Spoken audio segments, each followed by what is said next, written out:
έχουν ολοκληρώσει τα παιδιά του Πανιωνίου, κάνουν κάποιες δηλώσεις χαρακτηριστικές αυτές που έκανε σήμερα ο Ανέστης στο Sport 24 που έγραψε και την επαφή που είχε με τον Δημήτρη Μελισσανίδη. Όπως αφού μεσολάβησε κάποιο διάστημα από τη συνάντησή μας με τον Λιβερόπουλο, με ενημέρωσε ότι ήθελα με δύο πρόεδρους. Αυτή ήταν μια από τις φορές που αγχώθηκα. Πράγματι, μερικές μέρες αργότερα βρέθηκα εκεί απέναντι από τον Δημήτρη Μελισσανίδη. Αγόρι μου, σε σένα βλέπουμε ένα τερματοφύλακα που θα γίνει σπουδαίος. Δεν θα σου πω τι θα κάνεις, εσύ θα το επιλέξεις, πάρε το χρόνο σου. Να ξέρεις όμως ότι σε θέλουμε στην ΑΕΚ, μου είπε. Δεν χρειάστηκα περισσότερα από 10 λεπτά ώστε να πάρω την απόφασή μου. Απλώς τηλεφώνησα στους γονείς μου για να τους ενημερώσω που βρίσκομαι και τι επρόκειτο να κάνω. Όταν άκουσαν που είμαι, τρελάθηκαν με τη χαρά τους και απλά πήρα την αρχή τους. Ήμουν πλέον ποδοσφαιριστής της ΑΕΚ. Ο Ντούνης. Όχι, ο Ντούνης, ο Ανέστης. Ο Ανέστης, συγγνώμη, πολύ σωστή διόρθωση. Όπως βεβαίως είπε, ανυπομονώ να παίξω στην Αγία Σοφιά και να είναι γεμάτη. Μάλιστα. Σχεδόν ανατριχιαστικό. Ναι. Εντάξει, είναι μεγάλη υπόθεση.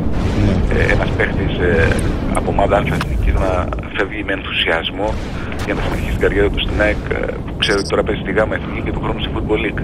Αλλά καταλαβαίνουμε ότι το μέγεθος της ΑΕΚ είναι πολύ μεγάλο, η δυναμική της. Και έχει και ενδιαφέρον το δέος απέναντι στον Δημήτρη Μελισσανίδη που έζησε ο Ανέστης. Μάλιστα. Ωραία. Έγινε, Γιώργο. Να είσαι καλά. Ευχαριστούμε πάρα πολύ τον Γιώργο Κουτσογιαννέλη. Όση ώρα μας έλεγε τα νεότερα της ΑΕΚ, είχαμε αλλαγές στο κουπόνι. Η Σάλκε πέτυχε και δεύτερο γκολ, έκανε το 2-0 στο φινάλε του πρώτου μετρώνει στο 145 απέναντι στην Νιρεμβέργη. Άνοιξε το σκόρι Ντόρτμουντ στο 146, Χέρτα Ντόρτμουντ 0-1. Γκολ και για το Ανόβερο στο 139, Ανόβερο Φράιμπουργκ 1-0. Ανοίγουν το σκόρι οι γηπεδούχοι. Μόνο στην Bayern Μονάχου δεν έχει μπει γκολ στο πρώτο ημίχρονο της Γερμανίας. Είναι στο 0-0 με την Στουτγκάρδη. Βαρέζε Κάρπου 0-1 στο 132. Η Ντόρτμουντ πετυχαίνει πολύ γρήγορα και δεύτερο γκολ στο 44. Μετά από αυτό που σημείωσε ο Λεβαντόφσκι στο 41 έρχεται ένα δεύτερο γκολ στο 44 για να κάνει στο 148 το Χέρτα Ντόρτμουντ 0-2. Μπόντο Μπλίνκ Χάουγκεσουντ 2-0 και Τράπανιτς Ταντέλα 1-2. Αυτές είναι οι τελευταίες αλλαγές από το κουπόνι του στοιχήματος.